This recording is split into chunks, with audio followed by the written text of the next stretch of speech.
호세아입니다.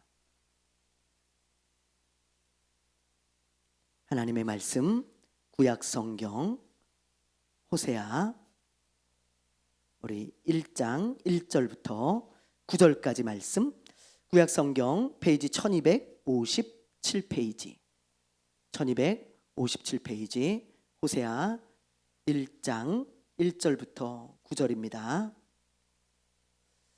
1257페이지 호세아 1장 1절부터 9절까지 우리 함께 교독합니다.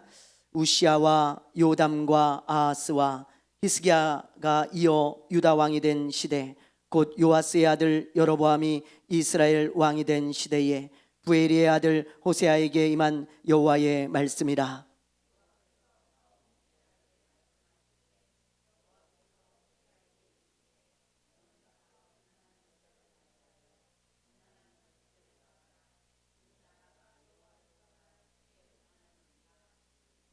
이에 그가 가서 디블라임의 딸 고멜을 맞이하였더니 고멜이 임신하여 아들을 낳음에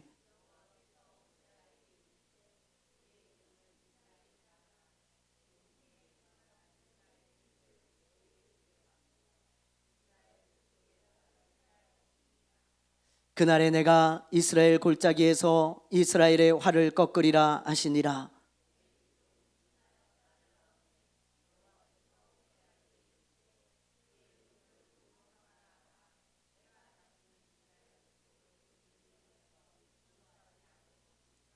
그러나 내가 유다 족속을 긍휼히 여겨 그들의 하나님 여호와로 구원하겠고 활과 칼이나 전쟁이나 말과 마병으로 구원하지 아니하리라 하시니라.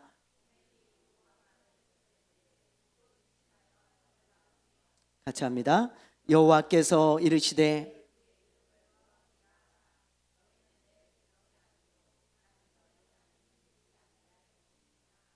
아멘. 할렐루야. 할렐루야. 네, 아멘 하는 거예요. 할렐루야 하면. 자, 한번 해볼게요. 할렐루야. 할렐루야. 네. 이 세상에는 극한 직업이 참 많아요. 이 극한이라는 뜻은 한계에 가까이 왔다, 그런 뜻이잖아요. 이 극한 직업이라는 것은 그래서 사람이 하기에 어렵고 위험한 그런 일들을 말하는 것입니다. 사람이 어떻게 저런 일을 하지? 야, 저거 너무 위험하고 어려울 것 같은데 어떻게 사람이 저런 일을 할까? 그런 직업을 말하죠. 저희 집 바로 앞에 아파트 공사 현장이 있습니다. 이렇게 저희 집에서 이렇게 보면 아파트 공사 현장이 보이거든요. 그런데 그 아파트의 외관을 지금 다 꾸몄어요. 공사를 다 한 거예요, 외관을. 그래서 이제 페인트를 칠을 해야 되잖아요. 근데 저는요, 아파트 페인트를 어떻게 칠하는지 본 적이 없습니다. 그래서 크레인이나 아니면은 뭐 사다리차 같은 걸로 이렇게 올라가서 칠하나, 아니면 뭘 매달아서 이렇게 칠하나 그랬는데 세상에 어느 날 보니까요, 어떤 사람이 아침 일찍 옥상에 줄을 매가지고 그 줄을 타고 내려오면서 혼자 그 큰 동을 다 칠하는 거예요. 아파트 큰 동을. 제가 깜짝 놀랐습니다. 그래서 그걸 보면서요, 야, 20, 30층 높이인데 와, 저거 안 무서울까? 야, 저 밑에 보는 순간 아찔할 것 같아요. 저는 아무리 돈을 많이 줘도 그거 못할 것 같더라고요. 혼자 그걸 다 칠하는 거예요. 그리고 또 다른 동으로 가가지고 또 그걸 또 다 칠하고. 진짜 극한 직업이더라고요. 네, 여러분 같으면 하실 수 있겠어요? 야, 저는 그거 못할 것 같아요. 줄 하나 매달려가지고 그걸 페인트를 칠한다? 야, 쉽지 않죠. 네, 돈 좀 많이 줘야 될 것 같아요. 보니까 중국에 갔을 때 백두산을 잠깐 갔다 왔는데요.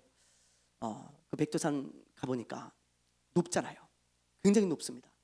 그 밑에서부터 찾기를 다 만들어 놨더라고요. 중국에서 이렇게 보니까. 그래서 한 3분의 2 지점까지는 버스를 타고 이렇게 올라가요. 근데 그 3분의 2 지점부터 꼭대기 천지까지는 봉고차 같은 아주 작은 차를 타고 이렇게 올라가더라고요. 근데 그 코스가요, 완전히 난 코스입니다. 경사가 굉장히 가파르고요. 그리고 옆이 낭떠러지예요. 근데 그 차를 운전하는 그 기사들이 속도를 안 줄이는 거예요. 가는데 저 진짜 오줌 쌀 뻔했어요. 보니까 얼마나 무서운지 옆은 절벽이에요. 낭떠러지. 근데 이렇게 S자 코스를 막 가는데 휙휙휙 도는 거예요. 와, 그래가지고 진짜 막 꽉 붙들고요. 마치 정말 그 롤러코스터 타는 것처럼. 롤러코스터는 그냥 재밌기라도 하지, 이거는 무서워요. 무서워. 그래서 제가 그걸 보면서 야, 이거 진짜 극한 직업이다. 극한 직업. 왜냐하면 이 사람들이 빨리 또 사람 데려다주고 또 내려와야 돼. 그래갖고 또 다른 사람들을 또 태우고 또 빨리 올라가야 되다 보니까 이게 아무래도 습관이 된 것 같아요. 그래가지고 그냥 얼마나 이 사람들이 그냥 확확 운전을 하는지, 그러다 떨어진 차들도 있다 그러더라고요. 진짜로 떨어진 차들. 우리나라 같으면은 이거 진짜 난리 납니다. 근데 이 중국이라 이게 가능한 것 같아요. 어쨌든 보니까 난 돈 아무리 많이 줘도 난 그거 못할 것 같아. 천천히 그냥 가야지. 그렇게 빨리 갔다 내려오는 거, 이게 진짜 극한 직업이에요. 이렇게 세상에는 진짜 극한 직업이 많아요.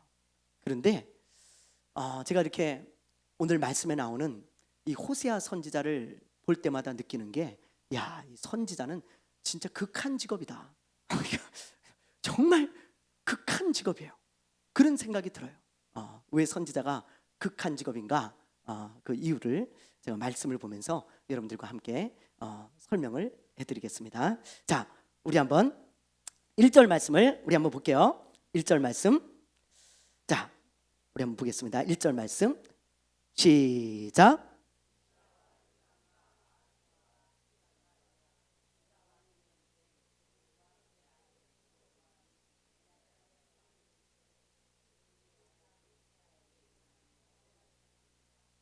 네. 자, 우리 그림을 한번 보여주세요. 그림을 한번 보여주세요. 네.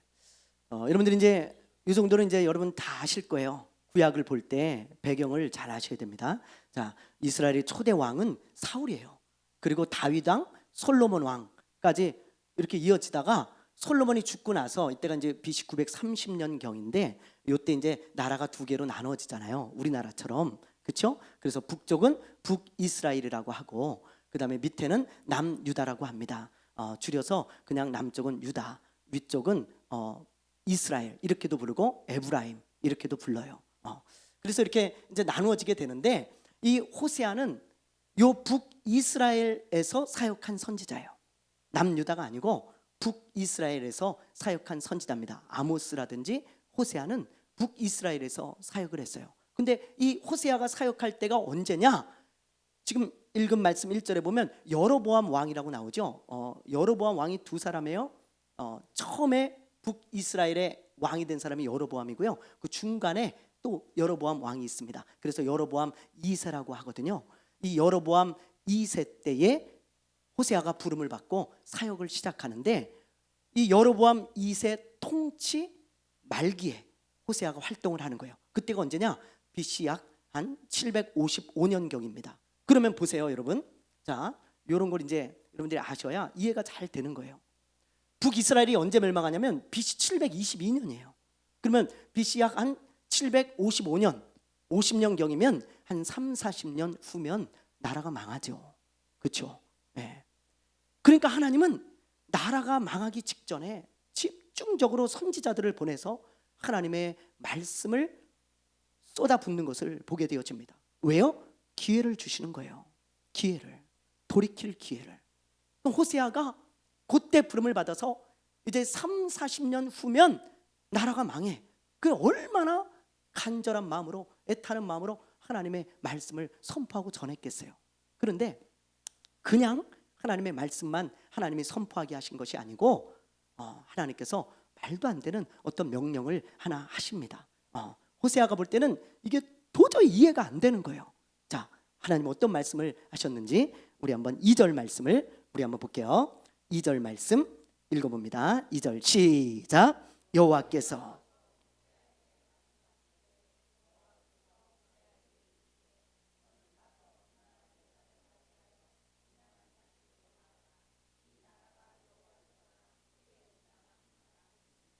아멘. 자, 여기 보면 하나님이 뭐라고 말씀하십니까? 너는 가서 음란한 여자를 맞이해서 음란한 자녀들을 낳아라. 여기서 음란하다는 말은 어떤 말이냐면 단순히 그냥 남자를 좋아하는 그런 여자가 아니고 창녀를 말해요. 창녀. 원어적인 의미가 그렇습니다. 매춘부 창녀예요. 그래서 많은 학자들은 창녀로 보고 있어요. 창녀와 결혼을 해가지고 아이를 낳으라는 거예요. 여러분, 이게 말이 됩니까? 인생은 한 번이잖아요. 근데 어떻게 창녀와 결혼을 해가지고 아이를 낳으라고 할 수 있겠어요? 여러분, 그래서 선지자가 극한 직업이라는 거예요. 극한 직업. 이제 이해가 되시죠? 네. 선지자는요, 하나님이 말씀하시면 순종해야 됩니다. 자기 생각에 이해가 되지 않아도, 어려워도, 힘든 일이어도, 또 내가 볼 때 이건 진짜 아니어도 하나님이 말씀하시면 순종해야 되기 때문에 선지자는 이 세상 어떤 직업보다도 극한 직업이었어요. 여러분 같으면 순종할 수 있겠어요? 예? 할 수 있겠습니까? 야, 정말 쉽지 않죠. 근데 호세아는 순종합니다. 자, 한번 볼게요. 3절 말씀 우리 한번 읽어봅니다. 시작.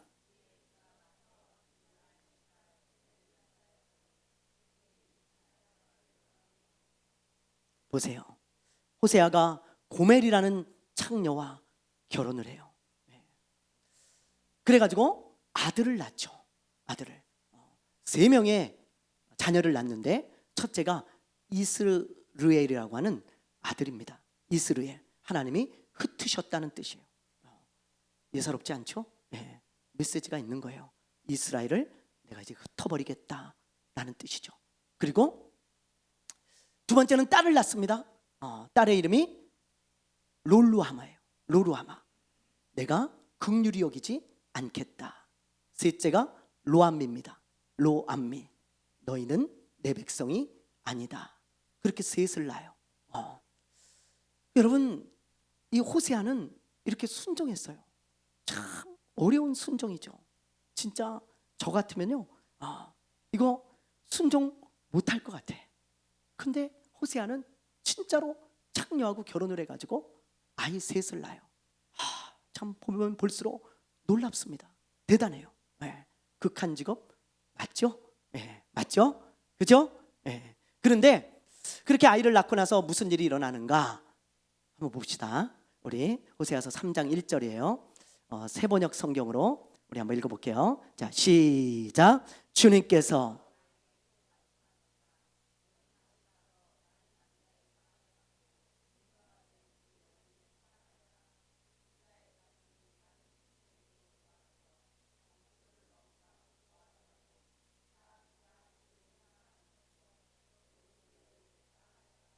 네, 보세요.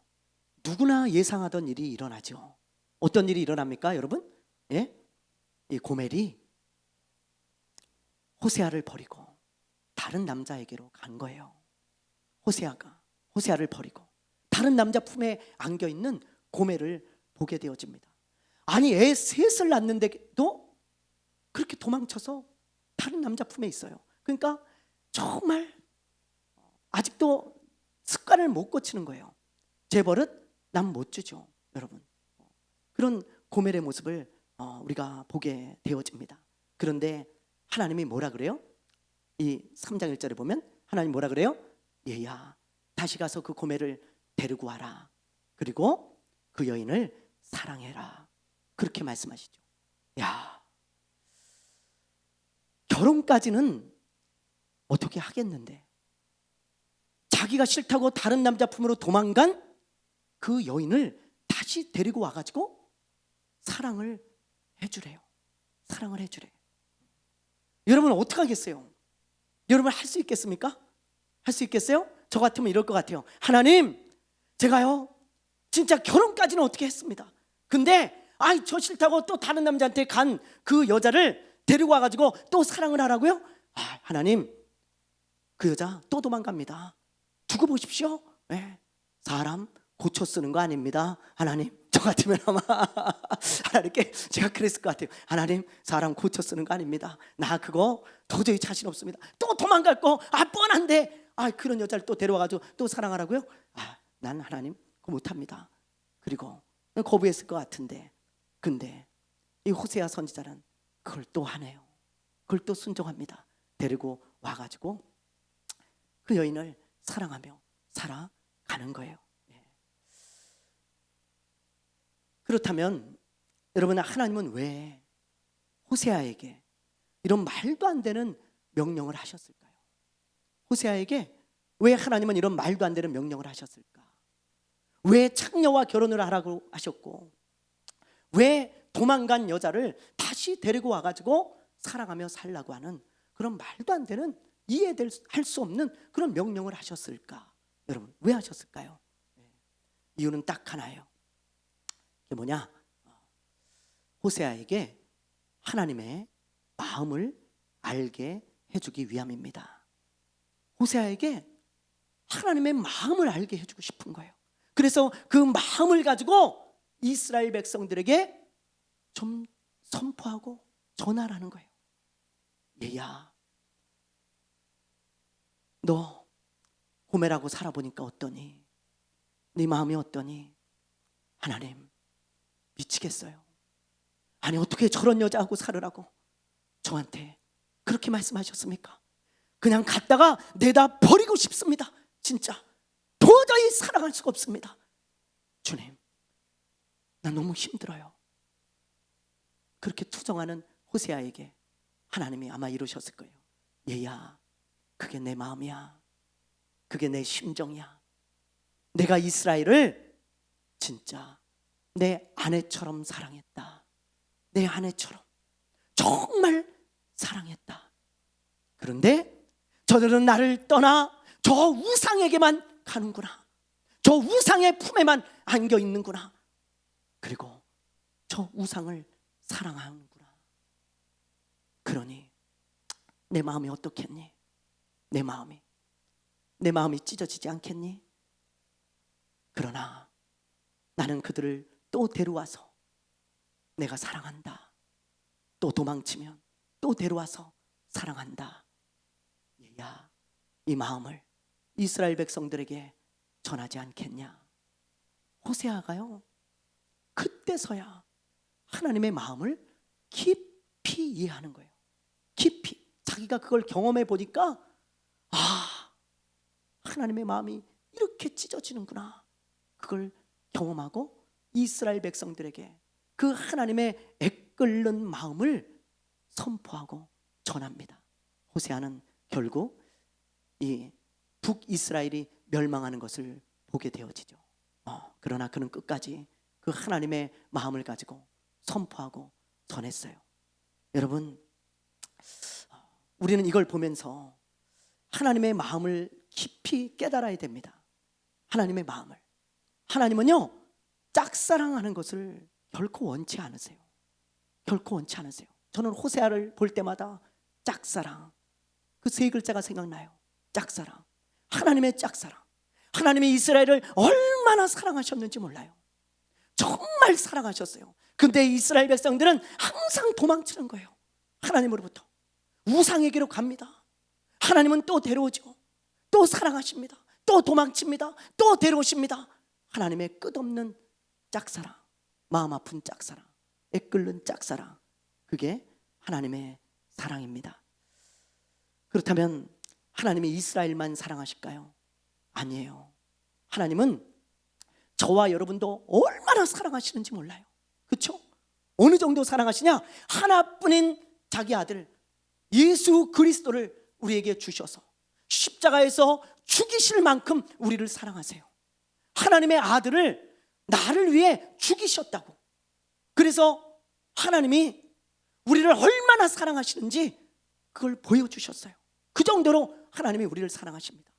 그런데 우리의 모습은 어떻습니까? 이스라엘 백성들처럼 하나님을 짝사랑하게 만들고 있지 않습니까? 하나님은 그토록 우리를 사랑하는데 우리는 끊임없이 하나님이 아닌 다른 것만을 찾고 다른 것에만 마음이 있고 다른 것에만 안겨 있지 않아요? 여러분, 세상을 더 사랑하고 그리고 하나님보다 다른 것들을 더 사랑해서 하나님은 우습게 여길 때가 얼마나 많습니까? 하나님은 우리를 너무 사랑하는데 우리는 하나님을 별로 사랑하지 않는 것 같아요. 그럴 때 하나님은 마음 아프시죠. 왜? 짝사랑하고 계시니까. 끊임없이 저와 여러분을 또 사랑하시고 또 품으시고, 내가 다른 것을 찾아 도망가서 마치 고멜처럼 다른 것에 품에 안겨 있을 때 하나님은 또 끄집어다가 또 끌어안아 주시고 또 끌어안아 주시고, 하나님의 끝없는 짝사랑이 우리에게도 일어나는 것은 아닌지 오늘 말씀을 보면서 우리가 깊이 깨달아야 하는 것입니다. 여러분, 짝사랑이 얼마나 마음 아픈지 아세요? 정말 마음 아픈 거예요. 짝사랑 해보셨어요? 예? 많이들 해보셨죠? 예. 성경에 보면 짝사랑 때문에 마음 아파하는 한 여인이 나오죠. 누굽니까? 야곱의 아내였던 레아예요. 레아. 야곱에게는 두 아내가 있었죠. 라헬과 레아. 그런데 이 야곱이 누구를 더 사랑해요? 누구를요? 라헬을요? 레아를요? 누구를요? 라헬을 더 사랑해요. 라헬을 더 사랑하는 정도가 아니고 레아는 별로 사랑하지 않고 라헬은 엄청 사랑합니다. 왜 그렇게 야곱이 라헬을 더 사랑했을까? 우리는 뭐 알 수 없죠. 그러나 성경에 단서가 되는 구절이 있어요. 자, 우리 한번 볼게요. 창세기 29장 우리 17절입니다. 자, 한번 읽어볼게요. 시작. 여기 보면 레아는 시력이 약하다 그랬어요. 그리고 라헬은 곱고 아름다웠다. 시력이 약하다는 말은 무슨 눈이 나쁘다 뭐 그런 의미가 아니고 오히려 반대입니다. 원어적인 의미로 무슨 의미냐면 눈이 참 선하고 눈이 참 순하고 착하게 생겼다, 그런 뜻이에요. 그러니까 레아는 눈이 예쁜 여자였어요. 눈이 예쁜. 그런데 라헬은 어때요? 네, 전체가 다 예뻐. 그러니까 전체가 다 예뻐. 왜 야곱이 라헬을 사랑했는지 우리는 능히 추측할 수 있어요. 다 예뻐. 그리고 또 보세요. 레알은 첫째예요. 그러다 보니까 첫째들의 특징, 뭐 안 그럴 수도 있지만 대부분 좀 조용하고 듬직하고 그리고 좀 침착하고 내성적이고 그런 첫째들이 참 많습니다. 다 그런 건 아니지만 아마 레아가 그랬던 것 같아요. MBTI로 보면 I예요. I. 좀 침착하고 조용하고 내성적이고 좀 듬직하고 그냥 맏며느리 같은 뭐 그런 스타일이었고, 라헬은 다릅니다. 라헬은 I가 아니고 E예요. E. 활발해요. 활달하고 아주 밝은 사람이에요, 라헬은. 그래서 막 어울리기 좋아하고 막 사람들하고 이렇게 부칩성 있게 막 잘 웃고 재밌게 막 지내고 막 이런 스타일이에요. 그러다 보니까 아마 야곱이 아마 라헬을 더 사랑하지 않았을까, 그런 생각이 참 많이 들어요. 그런데 어쨌든 두 아내를 맞이했잖아요. 결혼을 해가지고. 그러면 레아도 자기 아내니까 좀 사랑하면 얼마나 좋겠어요. 근데 야곱은 라헬을 사랑하고 레아는 거의 뭐 쳐다보지도 않습니다. 별로 사랑하지 않아요. 그러니 레아가 얼마나 한이 맺혔겠어요. 여러분, 얼마나 마음이 아팠겠어요. 늘 레아는 야곱을 짝사랑하는 거예요. 마음 아픔을 가지고. 그래서 어떤 사람이 이런 그림을 그렸더라고요. 어떤 화가가. 자, 한번 보여주세요. 보세요, 여러분. 여기 보면 이 가운데가 이게 야곱입니다. 두 여인이 있죠. 두 아내인데 어떤 여자가 라헬 같아요? 예? 어떤 여자? 예, 1번, 2번. 예, 1번, 2번. 예, 왜요? 이쁘니까. 예. 여기 보면 이 화가의 의도를 잘 알 수 있죠. 야곱이 라헬만 쳐다보고 있어요. 라헬만. 그렇죠. 그리고 여기 이 여인은 야곱만 바라보고 있죠. 그러니까 이 그림 한 편에 이 레아와 라헬의 모든 그런 스토리가 다 들어있는 거예요. 아주 굉장히 잘 그린 그런 그림입니다. 정말로 제가 이 그림을 볼 때마다 어떻게 이 그림 한 폭에 이 레아와 라헬의 스토리를 이렇게 잘 그려놨을까. 볼 때마다 깜짝깜짝 놀래요. 여러분 보세요. 야곱은 라헬만 쳐다봐요. 레아는 눈길 한 번 안 줍니다. 눈길 한 번. 근데 레아는 여기 보세요. 여기 여러분, 야곱의 어깨에 손을 딱 대고 있죠. 왜 손을 대요? 뭔가 좀 말하고 싶은 거예요. 뭔가. 뭐를요? 뭘 말하고 싶을까요? 이런 말 아니겠어요? 여보, 나도 당신 아내야. 나도 좀 봐줘. 나도 좀 사랑해줘. 나 너무 힘들어. 뭐 그런 말 아니겠어요? 애틋한 마음으로 야곱의 어깨에 손을 얹고 나를 좀 봐달라고 하는 이 레아의 모습을 보게 되어지죠. 여러분, 하나님도 마찬가지입니다. 하나님은 우리를 향해 짝사랑하고 있다면 하나님의 마음도 이렇게 아프고 어렵고 힘든 거예요. 우리 하나님은 그래서 결코 짝사랑하는 것을 원치 않습니다. 저와 여러분이 하나님을 사랑하기를 원하세요. 정말 하나님만 우리를 사랑하는 게 아니고 저와 여러분도 하나님을 사랑하기를 원하시는 것입니다. 아멘. 아멘. 하나님을 짝사랑하게 하지 맙시다. 하나님을 짝사랑하게 하지 맙시다. 네, 제가 전에도 이런 그림을 한번 보여준 적이 있을 거예요. 우리 그 그림, 마지막 그림 한번 보여주실래요? 네. 여러분, 이 그림은 김병종이라는 화가가 그린 그림이에요.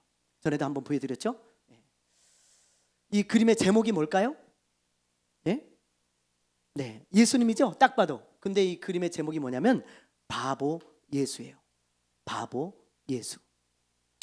예수님을 바보 같은 모습으로 그려놨어요. 바보 같은 모습으로. 자, 보세요. 눈도 그렇고 입도 그렇고, 네? 이쪽 모습도 그렇고. 이제 전시회 같은 것도 쫙 하는데 제목이 바보 예수예요. 얼마나 바보같이 그려놨습니까? 이분이 왜 예수님을 이렇게 그렸냐? 자기는 아무리 성경을 봐도 예수님이 바보 같다는 생각밖에 안 든다는 거예요. 바보 같다는 생각. 맞지 않습니까? 우리가 성경을 보면 진짜 그런 생각 깊이 성경을 보면 들어요. 왜? 예수님은 십자가에서 죽지 않으셔도 돼요. 그 당시 십자가는 어떤 사람도 다 피하고 싶은 거였어요. 누구든 십자가를 진다 그러면 치를 떨고 벌벌벌 떨었습니다. 그 당시 가장 잔인한 형벌이었거든요. 근데 예수님은 그 십자가를 자진해서 지셨어요. 자진해서 십자가에서 죽으셨다고요. 이보다 더 바보 같은 사람이 어디 있어요? 이보다 더 바보 같은 사람이 어디 있냐고요. 그리고 예수님은 그 십자가에 매달려 계실 때 자기를 향해서 욕을 하고 침을 뱉고 그리고 가시면류관을 씌우고 창으로 찌르고 따귀를 때리고 그리고 그 예수님을 모독하고 모욕한 그 사람들을 향해 이렇게 기도하셨습니다. 예수님 뭐라고 기도하셨냐면 아버지요, 저들의 죄를 용서하여 주옵소서. 여러분, 바보 아니에요? 저들의 죄를 왜 용서해요? 저 나쁜 놈들 처벌해야죠. 근데 저들의 죄를 왜 용서합니까? 바보예요, 바보. 그리고 예수님은 십자가에 매달려 계실 때 정말 제자들만큼이라도 십자가 곁에 있기를 바라셨는데, 근데 예수님은 그런 마음이셨지만 제자들은 예수님을 버리고 다 도망쳤어요. 한 놈도 남은 놈이 없습니다. 나중에 사도 요한만 돌아왔어요. 다 도망가고요. 자기네들 죽을까 봐. 그런 비겁한 제자들, 그런 정말 형편없는 제자들. 근데 예수님은 그런 제자들을 끝까지 사랑하시네요. 끝까지. 바보 아니에요? 나를 배신하는 사람들 미워하고 원망해야 되는데 사랑해. 그런 제자들. 난 예수님처럼 바보 같은 사람 한 번도 못 본 것 같아. 진짜 이분의 말이 맞아요. 김병종 화가의 말이. 예수님같이 바보 같은 사람이 없어요. 그런데 그 예수님이, 그 바보 같은 예수님이 그렇게 2000년 전에 사셨는데 지금도 그렇게 살고 계세요. 지금도 예수님은 바보입니다. 바보. 왜요? 우리는 예수님께 관심이 없어요. 오늘날 많은 사람들이, 많은 성도들이 예수님의 그 놀라운 사랑을 받고 예수님의 그 놀라운 사랑을 경험했지만 예수님을 떠나 다른 것만 사랑하며 살아가고 있습니다. 그런데 그 바보 같은 예수님은 또 우리를 불러다가 끌어안고 또 사랑하시네요. 또 사랑하셔. 그 바보 같은 예수님은 내가 자꾸 예수님으로부터 도망쳐도 다시 데려다가 나를 끌어안아 주시고 나를 사랑하시네요. 혼자 미치도록 짝사랑하고 계시네요. 그런 바보가 어디 있어요? 그런 바보가. 여러분, 정말 이런 말씀을 들으면서 우리의 마음이 찢어지게 아파야 합니다. 정말 우리의 마음이 정말 뭉클해져야 돼요. 이 호세아의 심정으로 제가 오늘 여러분에게 말씀을 전한 거예요. 사랑하는 여러분, 예수님이 짝사랑하게 만들지 맙시다. 아멘입니까? 아멘입니까? 예수님이 마음 아프고 나 때문에 정말 마음이 문드러져서 정말 예수님의 마음이 정말 무너지게 하지 맙시다. 우리 예수님이 우리를 사랑하는 것처럼 저와 여러분도 예수님을 사랑하는 정말 그런 하나님의 사람들, 그런 하나님의 사람들 되시기를 주님의 이름으로 축원합니다. 축원합니다. 축원합니다. 찬양하겠습니다. 사랑합니다. 나의 예수님.